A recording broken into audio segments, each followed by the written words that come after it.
What's up, everybody? This is Chris Surratt bringing you another edition of the Car Concierge Show, the show that helps with the buying, selling, maintaining, and repairing of your vehicle.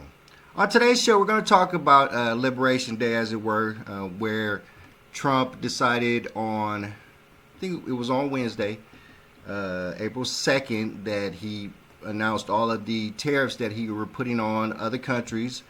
And he had a White House speech about it, pretty long speech, discussing why he was doing the tariffs and everything like that. So we're going to review the speech a little bit, and then after that, we're going to go down the list of things that have happened after he announced these tariffs. The good and the bad, what some reactions are, stuff like that. And then after that, I'm going to let you guys enjoy this beautiful Sunday. All right, let's jump right into it. First, we're going to review his speech that he had on April 2nd. And then let's talk about that and we'll keep it moving.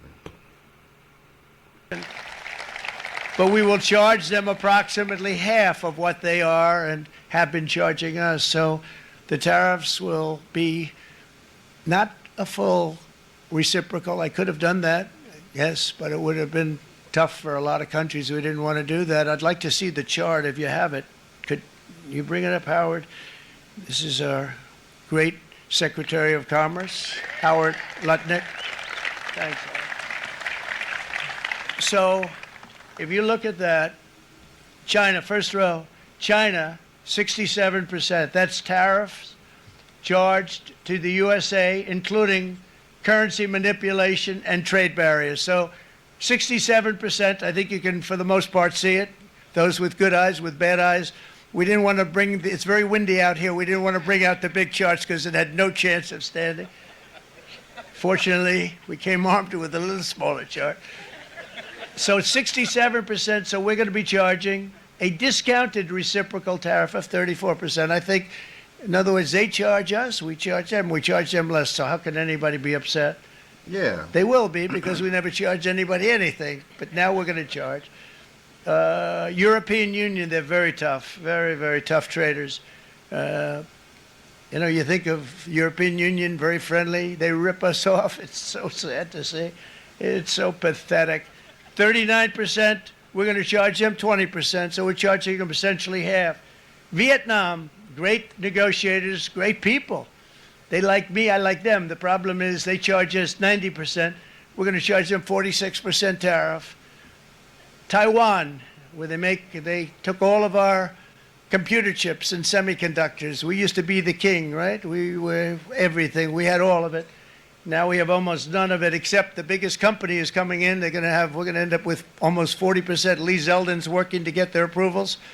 And it's an amazing company. Mr. Wei, of one of the great companies of the world, actually. They're coming in from Taiwan, and they're going to build one of the biggest plants in the world, maybe the biggest for that. But 64%, we're going to charge them 32%. Japan, very, very tough, great people. And again, I don't blame the people for doing it. I think they're very smart in doing it. I blame the people that sat right in that Oval Office, right over there, right behind the Resolute desk or whichever desk they chose. Japan, 46%. They would charge us 46%. And much. People would ask why, I am reviewing this complete speech, and it's because the majority of the tariffs are pretty much about the automotive industry. And as you can see, even if you look at it, there's auto workers in the audience of this speech, which is, he's going to announce them pretty much at the end. But the majority, a vast majority of the tariffs are affecting the automotive industry, and in some ways, the tariffs are designed to keep some automotives from even coming over to the U.S. because, for a lot of different reasons. Let's keep it going. Higher for certain items like cars, little items like cars. 46%, we're charging them 24%. India, very, very tough, very, very tough. The Prime Minister just left. And he's a great friend of mine, but I said, you're a friend of mine, but you're not treating us right. They charge us 52%. You have to understand, we charge them almost nothing for years and years and decades. And it was only 7 years ago when I came in, we started with China and charged them. We took in hundreds of billions of dollars from China in tariffs, and they understood, honestly. President Xi understood. He said, look, I understand, and the other countries, and they all understand. We're going to have to go through a little tough love, maybe, but they all understand. They're ripping us off, and they understood it. Prime Minister of Japan, Shinzo Abe. He was a fantastic man. He was unfortunately taken from us, assassination. But I went to him and I said, Shinzo, we have to do something. Trade is not fair. And he said, I know that. And he was a great gentleman. He was a fantastic man, but he understood immediately what I was talking about. I said, Shinzo, we have to do something. He said, I know that. And we worked out a deal, and it would have been a much better deal, but frankly, there were many years left in the deal that was made previous to my getting there, but it was something. If you look at Switzerland, 61% to 31%. Indonesia, Malaysia, Cambodia. Oh, look at Cambodia, 97%. We're going to bring it down to 49. They made up for the funding because a lot of bad things are happening in South Africa. The fake news ought to be looking at it. They don't want to report it. Brazil, 10% funding because a lot of bad things are happening in South Africa. The fake news ought to do the same thing. South Africa, 60%, 30%, and they've got some bad things going on in South Africa. You know, we're paying them billions of dollars, and we cut the funding because a lot of bad things are happening in South Africa. The fake news ought to be looking at it. They don't want to report it. Brazil, 10%, 10%. Bangladesh is 74%. So you see what's going on. Pakistan, 58%. Sri Lanka, 88%. So what we're doing is we're taking not the full, we could take the full 88%. Thanks a lot. He's doing a very good job. How's he doing, all right? I think you better take it with you. It's not going to last very long. He's going to put it, it's going to follow you down with the wind. I brought a hat just in case it got too windy, but here, would anybody like a hat? I'm not giving it to a cabinet. I'm giving it to the auto workers. Come here. The auto workers. Look at them auto workers. You don't think they're happy? Thank you, fellas. Get it. That's it. That's it. They deserve it more than our cabinet. Our cabinet has plenty of hats. But you see the numbers. The numbers are so disproportionate. They're so unfair. At the same time, we will establish a minimum baseline tariff of 10%. You notice that on the chart? And that'll be on other countries to help rebuild our economy and to prevent cheating. So we're going to have a minimum of cheating, and we're going to be very severe on the people that at the gate that watch the tariffs and watch the product coming. So who could be against what he's saying is my question. Who could be against him initiating tariffs on all these countries that have been tariffing us for years? Who could complain about him even because even in this speech, we noticed all these numbers that he was throwing at us. And the majority of the times, the percentage that he was tariffing the other country was half of what they were tariffing up. Almost a good percentage of those that he stated, the tariff that we were levying on them is half of what they levy on us. And they levied tariffs on us for years, and this is pretty much the first time that we're levying tariffs on them. And somebody, how could you have a problem with that? How could you have a problem with doing to another country what they're doing to you? How could you have a problem with the reciprocity of the whole thing? You have to understand that, these other countries have been getting rich off us using tariffs against us for years. And the idea is that we've lost as a country because of it. We've not made as much money because of it, because we've been sending money over to them for tariffs, and they haven't been reciprocating and sending us money for tariffs to us. This is just an opportunity that Donald Trump is taking to make America great again. Let's face it. I mean, you hate to say it again, but we've lost. We've become an importer instead of an exporter. We've become a place that has spent money and not received money. We've been a stupid supporter of other countries as they didn't support us. And we need support. We're losing jobs. People are on the streets. Money is drying up everywhere.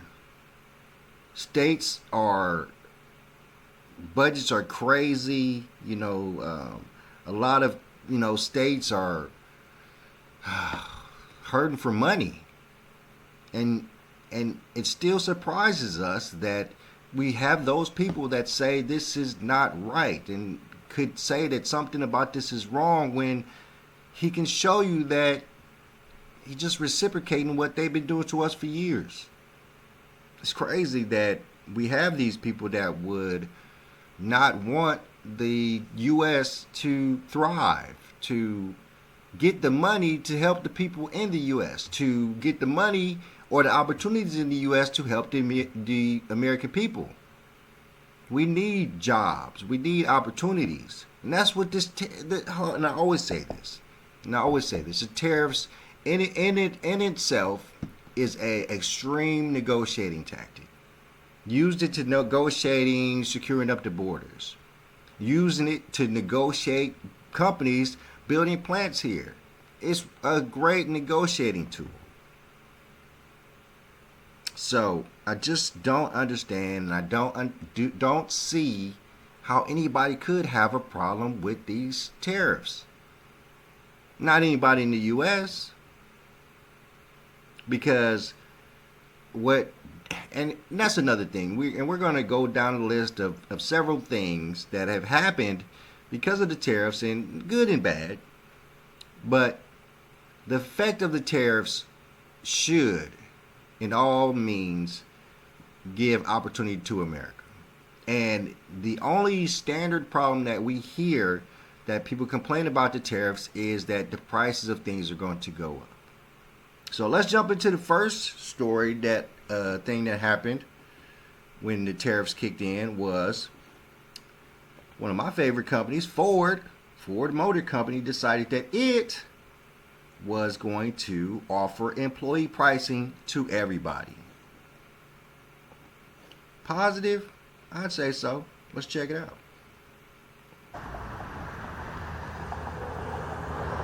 Yeah, we launched our From America for America campaign this week, which we're really excited about. We're offering customers From America for America. It's pretty much the same as Buy American. Remember that major slogan back in the day, Buy American, stop buying Chinese and stuff like that. You remember that? Buy American for American. Interesting. Let's go. employee pricing across our Ford and Lincoln vehicles. We think it's a great time to offer employee pricing because there's just a lot of uncertainty in the market. We've heard from a lot of customers that they don't know where pricing's going. They don't know what's going on in the market. So at a moment of uncertainty, Ford has always been there for our customers. The industry as a whole is obviously digesting a lot of these tariff changes. We are in a good position as the #1 U.S. automaker, both from a vehicle assembly standpoint as well as an hourly auto worker standpoint. You know, we produce 80% of what we sell in the U.S. is actually made in the United States. So relatively speaking, we're in good shape. But the whole industry's, digesting a lot of the changes. We're working very closely with the administration right now to be able to get clarity in certain areas. We have not done an offering like From America for America with employee pricing as widespread of this in a very long time. In fact, where we tend to do it is following a natural disaster of sort. We launched the employee pricing From America for America campaign for a 60-day time period. That gives us a little bit of time to make sure we understand and get the clarity around a lot of the details related to tariffs. And that gives us time to make any adjustments that we need to make as we come through the June 2nd time period, which is what we launched this campaign through. Isn't that nice? Isn't that nice? So, Ford, one of the more secure U.S. automakers, one of the more secure in that they do a lot of... Let's start with the market reaction to... do a lot of their work in the U.S., make their parts here, assemble their vehicles here. They're one of the very few, with the U.S. automakers that still has a consistent stay here in the United States. So it would be fairly easy for them to avoid a lot of the tariffs. Of course, they definitely do have some parts that come from overseas, but the first thing they decided they were going to do was offer employee pricing. Now, when I was a kid, I remember employee pricing all the time. I remember that a lot of people around me, because of course, I'm from Indiana, the Midwest, and a lot of U.S. automakers back there. So there was a lot of people that worked at the Ford plant, the Dodge plant. There was a lot of opportunity for people to use the employee pricing to help their family members get cars at a very good price. And it was widespread because, I remember a lot of my, mother, because of course grandmother was big into the UAW back then, worked at a plant. I had an uncle that worked at a Ford plant. So, it was a lot of my family members were getting employee pricing for Ford and Dodge and all these things because they were offered very heavily back in those days. Because I want to say that these automakers just wasn't as gougey as they are today. Because I think employee pricing is more of a thing that comes from the top than it comes from the dealers. Dealers standardly with the employee pricing still make the standard the money they would make with the vehicle sale, and it would be more of a loss for the manufacturer of the vehicle. So, but it was widespread. Everybody was getting their cars through employee pricing. Everybody had some relative that worked at the factory or the dealership or something to the point where they could do that. And it was a good time for buying cars. A lot of people had nice cars because of it. So, employee pricing was a great thing back then, and the fact that it went away is crazy. But of course, with capitalism and a desire to maintain keep all the money in house, as it were, it went away. So here we are with these new tariffs looming, and the idea is that everything is going to go up in price and everything's going to be hard to get because it's going to be so much more expensive. We have Ford, a U.S. company that is lowering the prices on their cars. This is what I'm saying, guys. This is what we're talking about. We know how capitalism works. We know how competition works. We know that Ford knows that all their competitors are going to have to either raise their prices or eat the tariffs that come in with their cars. So why don't we lower prices and get all these people to buy these cars at a really low price right now before even the tariffs start to really kick in, before it becomes competition? Let's make our money right now. And that's what's going to happen throughout these auto industries, throughout these automakers. You're going to see that with the Dodges and the Chryslers and everybody else. They're going to be lowering their prices because they understand that if Toyota, per se, or something like that has to raise their prices, then people ain't going to be buying their cars as much. And then there's an opportunity for them there. An opportunity for sell their cars to people that wouldn't have bought the car in the first place because they would have bought something for them. This is a massive opportunity for American automakers. And Ford obviously jumps in front and tries to take advantage. And as American people, we have to join them in taking advantage of this opportunity to buy American, to maintain American, to help the American people. All right, let's keep going. Let's maybe find something bad to happen. All right, something bad to happen. Stellantis went a different direction. And we're not big fans of Stellantis. Them with the UAW and the Carlos Tavares, and they ran massive U.S. automakers into the ground for me. I really think that they're in, and I say this all the time, I really think they're trying their best to create a situation where they can just torpedo these companies and just sell them off in pieces, But First thing Stellantis does is state that they're going to lay off 900 workers. Let's check it out.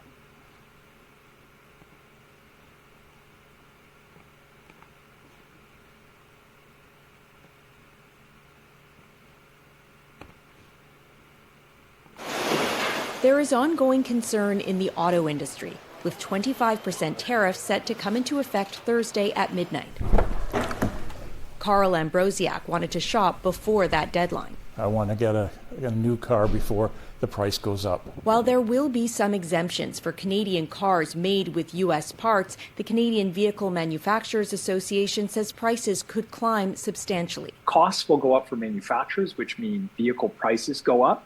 We're estimating prices will go up anywhere between $4,500 US and $10,000 for a new vehicle. And auto parts going into the U.S. could see a tariff by May 3rd. That's a big jump. All right, so anywhere between $400 and $10,000, because definitely if somebody was to say anywhere from $400 to $1,000, nobody would blink an eye. But you have to throw $400 to $10,000 to make it a bold statement.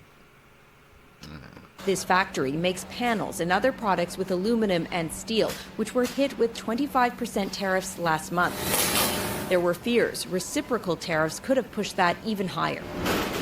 About half of their clients are in the U.S. They've already lost contracts, laid off staff, and cut shifts. How have things been for you in this industry in the last few months? Terrible, actually. I mean, since December, since the very first day that Donald Trump has mentioned there could be tariffs being added, things started to look very different. Pierre Boulanger estimates the company has paid about $150,000 in U.S. tariffs since March, costs passed on to frustrated customers. What creates this nightmare at the moment, because business chaos is not good. Other companies are feeling it too. If we talk about companies buying aluminum to make products, whether we're talking light poles, window frames, trucks, body parts, or automotive components, I mean, just the threat of the tariffs already had an impact on them, and many lost a lot of, or most of their U.S. orders. Although many Canadian companies have avoided new tariffs for now, the uncertainty is still hanging over them. Alison Northcott, CBC News, Montreal. So, we checked out how Ford initiated employee pricing, and we checked out how Stellantis decided it was going to lay off about 900 people, mostly in countries like Canada, but in some places here in the U.S. And, you know, it's one of those situations where if they are laying them off, it'd be premature, because what are they basing off? What future ideas of what's going to happen down the line? So, you know, it's one of those things where they are saying the tariffs are starting to affect companies over in Canada, and it's sad, and you don't want it to happen, but you have to understand that for us to rebuild the U.S., there has to be some degradation when it comes to what happens over in other countries. You have to understand that, you know, if Canada has taken a lot of automotive industry work from us, then we have to kind of get some of that back so that we start to thrive again. If China is killing the EV market and we're not making any money off the EV market, then we have to take some of that EV market share from China so we can start to thrive when it comes to the EV vehicles. It's one of those things where, you know, it's like stocks and trading. For you to come up in stocks, somebody has to lose. You know that, right? If you make so much money off of a stock, then that means somebody else lost a whole bunch of money on a stock. You know that, right? That's kind of how that works. That's how, you know, that's why they say the stock in trading is extremely volatile, because you could win big and you can lose big. So it's kind of just like that, guys. It's one of those situations where we have to take back some power that we gave to other countries, and if that causes them to lose some things, and for us to gain some things, then that's just how it's got to be. I mean, we can't sit in a situation to say, oh well, we're not going to thrive because we don't want them to to fail or to lose anything. We don't want them to lose anything. That is very, very, very true. But we have to thrive. And for us to thrive, we have to stop thinking about what's going to happen to them. Let's keep going. Let's see a quick story on what GM did about this whole situation, and then I'm going to let y'all out of here. And it's going to be truly, if you look at it, well, let's go over this and we'll talk about that. Tariff plan General Motors announced. After President Trump announced his wide-scale tariff plan, General Motors announced it is planning to boost production of light-duty trucks in the United States. Fox Business reports that GM is adding several hundred temporary workers to maximize production of light-duty trucks at its Fort Wayne, Indiana assembly plant. The auto giant citing support for current manufacturing and business needs. The Fort Wayne plant is a key location for General Motors. Workers there make the Chevy Silverado and GMC Sierra trucks. In 2023, GM... It's really important to have somebody just to be there, just to listen. We absolutely need to be focusing on... ...unveiled a $632 million investment in the production of the next generation internal combustion engine full-size light-duty trucks at the facility. Earlier this month, GM announced that its U.S. sales increased 17% in the first quarter, with double-digit gains across all four of the company brands: Chevy, Cadillac, GMC, and Buick. A company press release says it continues to be the market leader in full-size pickups. President Trump has imposed 25% tariffs on foreign-made automobiles as part of his Made in America agenda. He believes it will lead to investment in auto factories and boost production as well as sales of American-made vehicles, and lead to the relocation of manufacturing plants from countries such as Mexico and Canada. Reuters is reporting it viewed a webcast sent by management to GM employees at the Fort Wayne plant on Thursday, telling them of the increased production of the light trucks. It is also reporting that 225 to 250 jobs will be added in addition to the temporary workers hired. For more unbiased updates, download the Straight Arrow News app. So that's what I'm talking about. That's what I'm talking about, guys. This is what we're talking about. This is what we need. My guys over in Fort Wayne, Indiana, are going to have an opportunity to get jobs because the tariffs have initiated GM to up production. You know why they're upping production? Because the tariffs are going to make it harder for people to get vehicles that are coming from overseas, and they're going to have these great vehicles available for you for great prices. Probably going to throw in some employee pricing for you, so they'll be at a really good price. So GM's going to take advantage. They're going to up production. They're going to give you people some jobs so you can make some money and support your family and feed your families and be happy in your lives here in America. That's what these tariffs are all about. That's what this is about. This is about making America great again. This is about putting money into Americans' pockets, giving them jobs and opportunities, giving them the ability to purchase great vehicles from America at good prices and not have to think about high-priced overseas vehicles, not have to think about your friends losing their jobs over at the Ford plant because they can't sell no Fords anymore, or your friends losing their jobs over at the GM plant because they can't sell any GMs no more. This is about steel from America being produced in America and used in America. When did we stop making steel? You used to have one of the biggest steel plants in Gary. We used to play around that mug all the time after it got closed down. I remember. Why did it close down? Because they started getting cheaper steel from overseas. Y'all remember that plant? It was in that movie, Original Gangster, I think.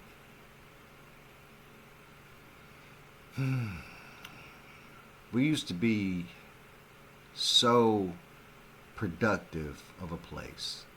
So many plants, so many people with money and resources because they worked at plants that paid them well. Then all of a sudden we went into a world where no plants, all the plants closed down. I always talk about how when the plant closed down, over in Bloomington, Indiana, and it destroyed that area. It turned all of the a good majority of those people turned into drug addicts and, you know, criminals, and, you know, they started flooding the jails with all these people that were great people that had families. Families were destroyed. I knew so many people who had houses and multiple cars, and, you know, a couple years after the factory closed, they were homeless. Wife done left them, kids done left them. The world was destroyed, man. We stopped doing what we needed to do to make ourselves great. And, you know, I always say I'm not, you know, I don't rock with Trump if he's a racist or anything like that, but, you know, I rock with him about this. I rock with him about the idea that we need to rebuild our American economy. We need to rebuild our American infrastructure. We need to rebuild our American way of life. We need to rebuild the way Americans can make money so they can continue to strive for greatness. Because we've fallen off so much and we've lost so much. All right, my friends, I'm going to let y'all get up out of here. I'm your boy, Chris Surratt. Thank you for tuning in. Please like, share, subscribe to the channel, and I'm out. Peace.